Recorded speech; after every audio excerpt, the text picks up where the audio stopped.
Right, so welcome to the first ever episode hosting at the Fuzz Studios.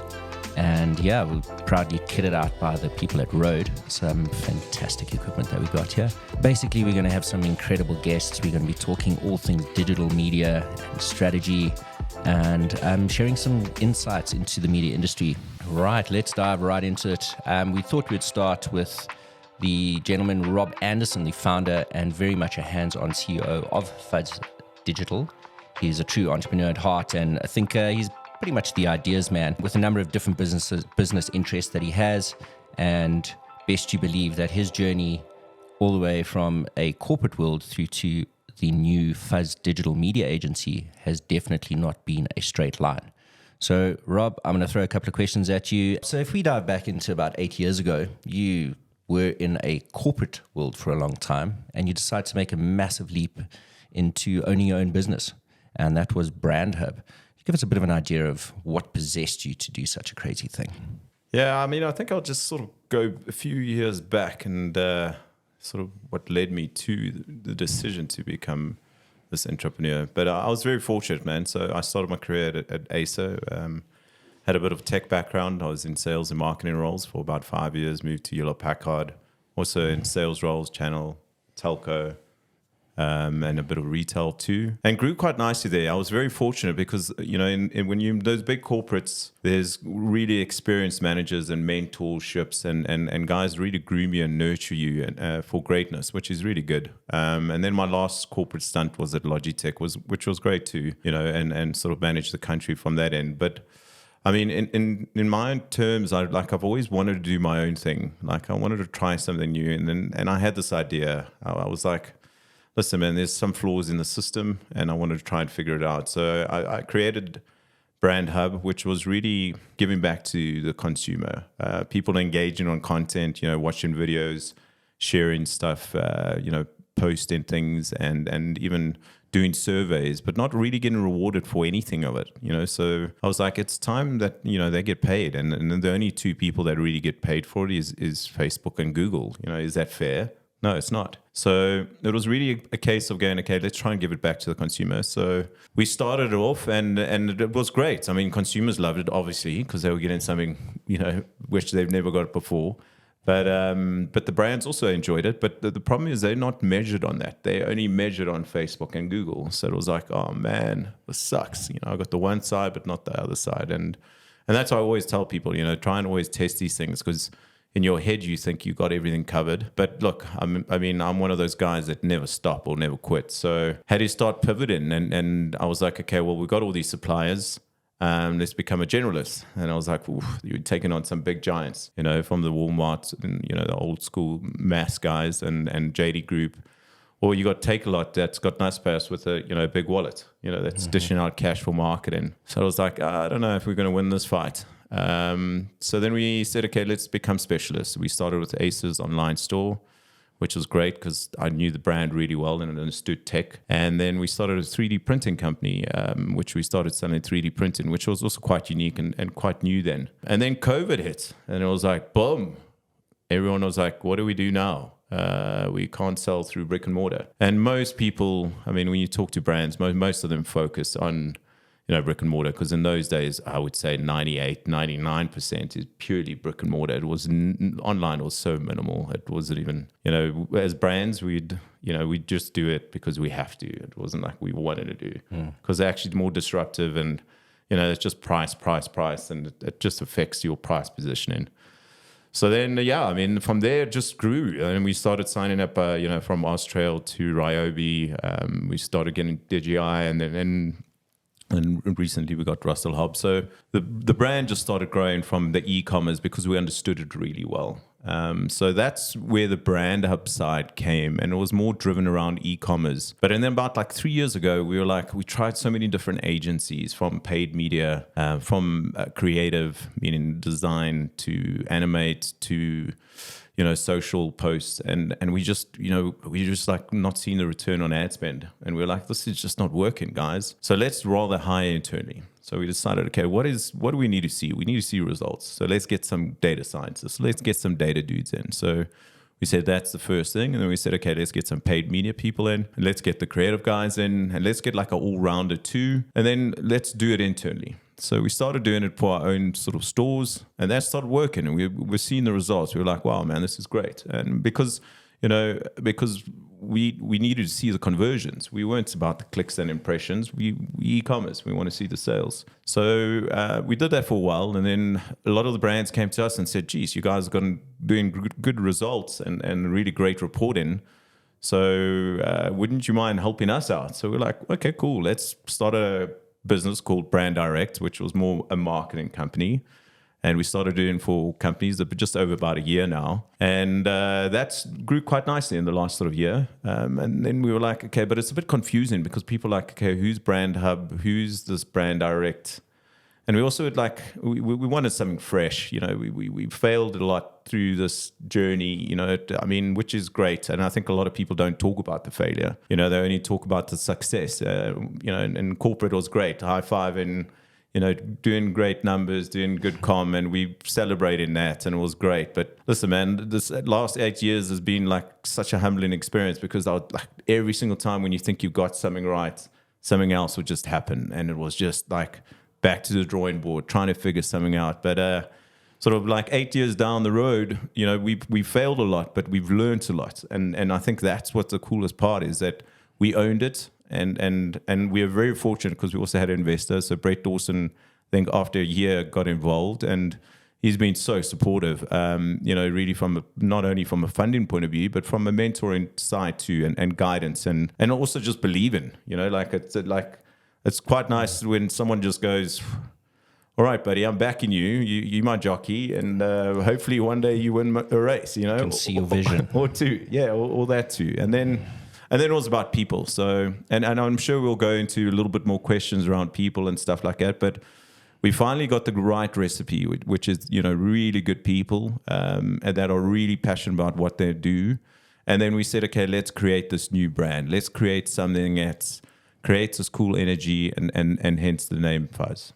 Right. So if we just recap on all of that, you started off with a sort of a rewarding system, found out there were a couple of challenges with that, pivoted there, moved into more of the e-commerce side of things, built up your repertoire of clients, and as a result, found a lot of mistakes that were taking place as a stock standard type of approach with media agencies in general.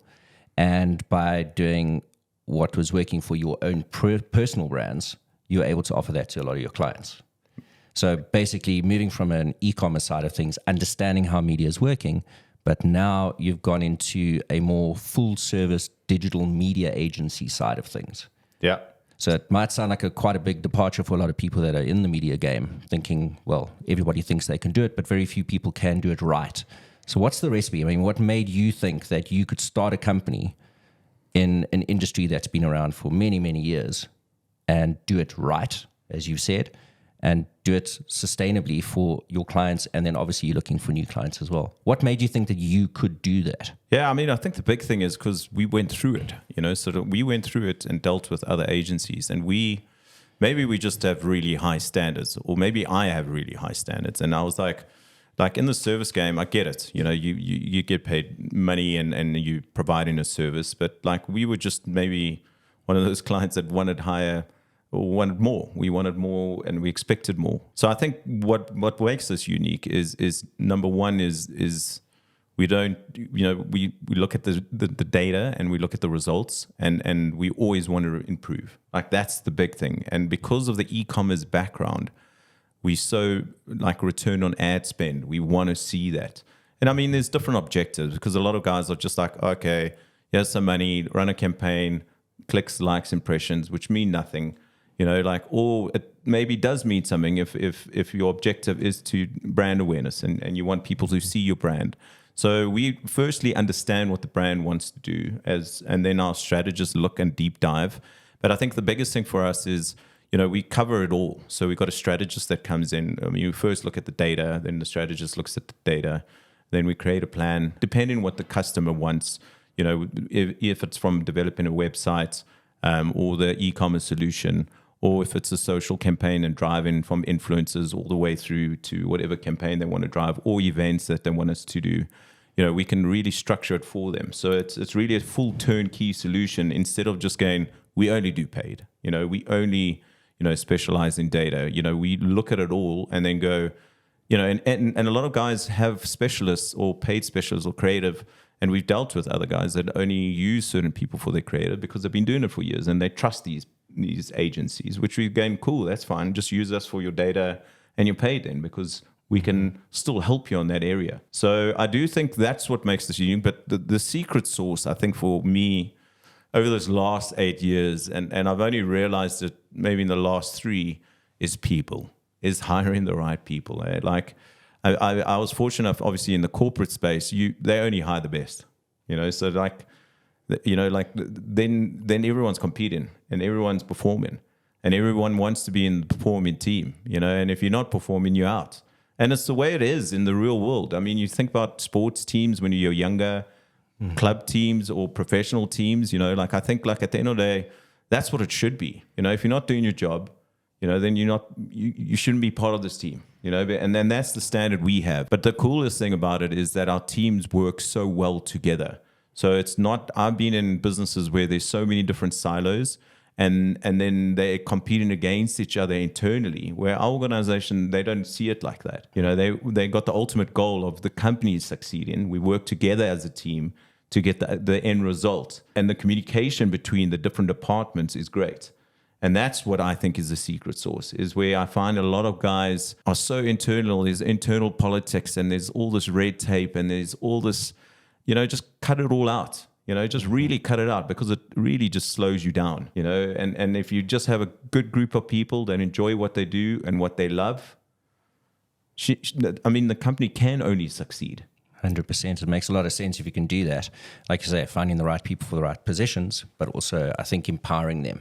Yeah, it sounds like you're doing that quite efficiently. And just a little bit of clarity there. So the media services that you at your new company are offering are not exclusively for e-commerce, right? Yeah, no, it ranges from anything. I mean, some of our clients would ask us for events, and we do events, or they'd want some branding. We do branding. So we've got everything available. I've been there, man, in a marketing role as a brand, and the problem is you don't have enough resources. So then you've got to rely on third parties, and then if people are unreliable, then then it makes you look bad. So our job is really to make you look good, and really we've got everyone in house. So why would you want to try and hire 30 people if we got those 30 people that are specialists in all those roles? It just makes sense. And the coolest thing is it's saving you time because you're dealing with one account manager that can speak and do everything on your behalf and say, this is what I want, this is what I expect, this is my goal, this is my objective. And then please, can you show me the reports, show me the dashboards, or whatever you're looking for. And we can give them all that information and then they can pass it on to the HQs above. Makes a lot of sense to me. I'm going to dive into a couple of the services that you offer within the company a little bit later on. But the burning question is the name of your company, this new company that you mentioned. We come from things that make sense like Brand Hub and Brand Direct because it's all very brand orientated. And then you threw an absolute spanner in the works with Fuzz Digital. Explain that to me. Well, it's quite funny because I've got a view and so many people have different views of the name, but I'll tell you the real reason why I came up with it. It was really just emotionally feeling, like in the service game and stuff like that. For me, I find like you get so frustrated. I mean, I've done it. Consultants, you get irritated. It's an annoying feeling. In agencies, same thing. When people don't deliver, you get irritated and you get annoyed, and it's a terrible feeling, But what is that feeling that you feel when things are positive and things are going right? Or, most people, they fall in love, it's that fuzzy feeling. It's that feeling that you feel and that aura and everything around you is positive and energy. And that's what we want to do is we really want to try and create that energy that you feel that you don't have to worry about anything and you're in good hands. And when you're speaking to us, you got that feeling. That's awesome. Love it, love it, love it. Now, a little bit earlier, you mentioned specific silos and or divisions within the company. You highlighted the data side of things and a paid media side and obviously media strategy. Any other key deliverables that you guys can offer to your clients? I know that you've got a really strong creative team as well. What's the big picture here? I mean, where are the services going for you guys at Fuzz Digital? Yeah, I mean, the e-commerce and the paid media, those are the basic things that we think most people should be doing and should be doing pretty all right. What I think a lot of people don't do is a lot of the testing and looking at the data and looking at the results. So what we try and do is, number one, is look at the A/B testing. So with our creative team now, we don't just do one post. We do like 4 different posts, and we do it in different languages. We target different audiences. We try different color backgrounds, and we put a budget in for a week, and then we trial it and see a week or 2, whatever they want to try and drive. And then once we start seeing what works, then we actually put more budget in. So having a great data team behind us really makes it a bit easier. And then having the creative side too, where we can change it at any time. I do believe the 2 work quite hand in hand. Well, actually the 3 of them. So I think it's data, paid, and creative. And the creative is not only from a visual point of view, it's also from a content point of view too. So the copy is quite key. So I feel like that's our strength, is that we really focus in on, I look at it as content is king. So everyone's on their phone. That's where they go in. I mean, look around anywhere you go. When you in a shopping mall, if you're at a restaurant and someone's just sitting there and bored, they're not just sitting there reading a book anymore or just staring, because then you're like the weird guy in the corner. They're on their phone. But sometimes I do believe you do need to just sit back and relax. But either way, everyone's on their phone. So you got to create content that really gets people engaged. And then also, once you do that really well, then you get the right audience that you target, and they start clicking on the content, and then it's remarketing on that, because then you've got the person and you're going, cool, you like what we've created. It might not be the right time now, from a customer's journey, but maybe later on we can still market and then get that conversion. So those 3, I think, work quite hand in hand, and the management team are quite senior in that, and they've done it for a while. So, when we get the brief from the clients, I mean, even now, sort of just demos and mock-up and show reels of what we're doing, they're really enjoying what we're doing, like from unboxing. People want to see what the product's like because they're purchasing online, but they don't want to go into brick and mortar. Mm-hmm. So, I mean, some guys still don't mind. I mean, I think we do have a bit of a mall culture just because of our climate, because it's sunny South Africa, so we can go. But if you're living in UK, maybe a different story. But like, at least, I mean, I think that's what we're trying to do is really create the brand experience and the unboxing, and you can really touch and feel sort of the products and try and see it visually through the content we create in. I'm really glad you've gone in that sort of direction with this, because we are sitting in the new studio that you've just built, and obviously having access to a lot of personal relationships with people like influencers and or content creators that are out there, the type of quality that you're able to produce. Now, what was the big idea of building a studio? Because there's so many other studios out there that you could just go and rent some time from.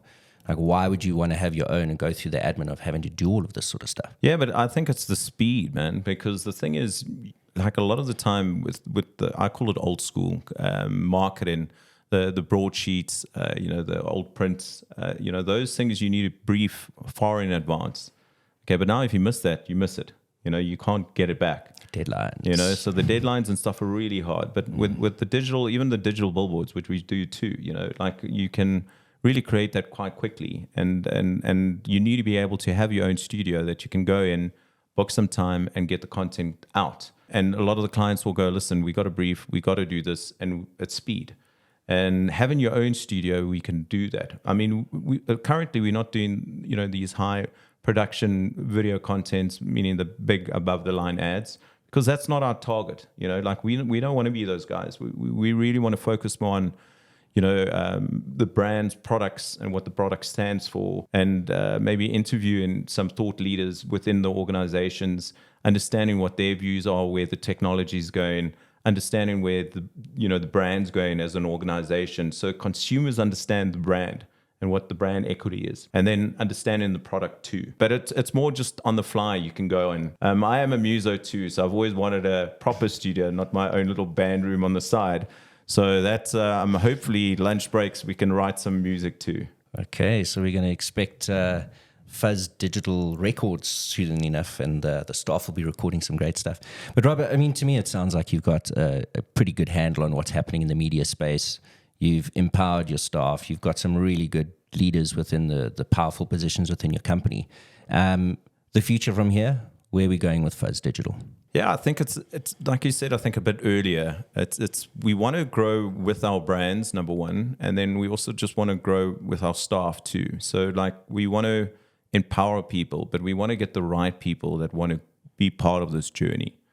You know, so I'm not a big fan of like these use expectation, big numbers, and you know, just drive these big numbers and then you just start dropping the ball. You know, I did that before when COVID hits. Then I think we had like 30 stores. It went massive. And then we had fraud and we had all these other things that you crept up. So I've learned my lesson there where, you know, easy and steady, rather doing it that way, but delivering great quality. That's what I want to do, is really delivering great quality. And then while we're doing that, you know, is also just you hiring the right people.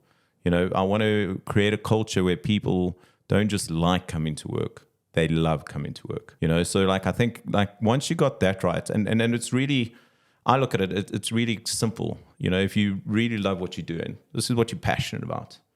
Okay, that's one tick. You know, if you're surrounded with people, you know, your community, the people that you like working with, that's another thing. Okay, money is one of those things too. But I mean, if you at least just have those three, you know, then you're doing all right. You know, in the past, I mean, in the e-commerce side, it was quite hectic, and you know, certain individuals, you know, created a negative vibe, and I really don't want to go through that. You know, I'd rather go, you know, take your time. You know, hire slow, and if they're not the right people, they're not the right people. You know, not everyone wants to work for our company and our management, which is cool too. Everyone's going to be different and very unique. But the people that want to stay here and grow and be part of this journey, you know, it's great. I mean, we're fortunate that we deal with big global brands. So, you know, when we look at long term, you know, guaranteed we can do a bit more work internationally too, and not just in SA. But there's a lot of work. You know, I just want to create good work, but not like good quality work only. Like I want like to create great work that, you know, the brands are looking at again, you know, this is great company. We want to do more. And then it's more of a referral marketing where we don't really market our brand anymore. It's more just people want to use us because of our great quality. And if you get to that level, you know, that's the ultimate goal is really to be that elite sort of status where you're not just an agency. You know, your quality is so great that people talk about your quality. I think you've got your head screwed on right there, Rob. Yeah, I mean, it's been great chatting to you and listening to your vision. And I think I have a sneaking suspicion that after this goes out in air, you're going to get a bunch of people that are going to be sending their CVs, hoping to be part of the whole big mix. Obviously, just wishing you the best of luck and grow from strength to strength. And yeah, it's like I say, it's been fantastic chatting to you, and wish Fuzz Digital the absolute best in the future. Sweet. Thanks, Matty Matt.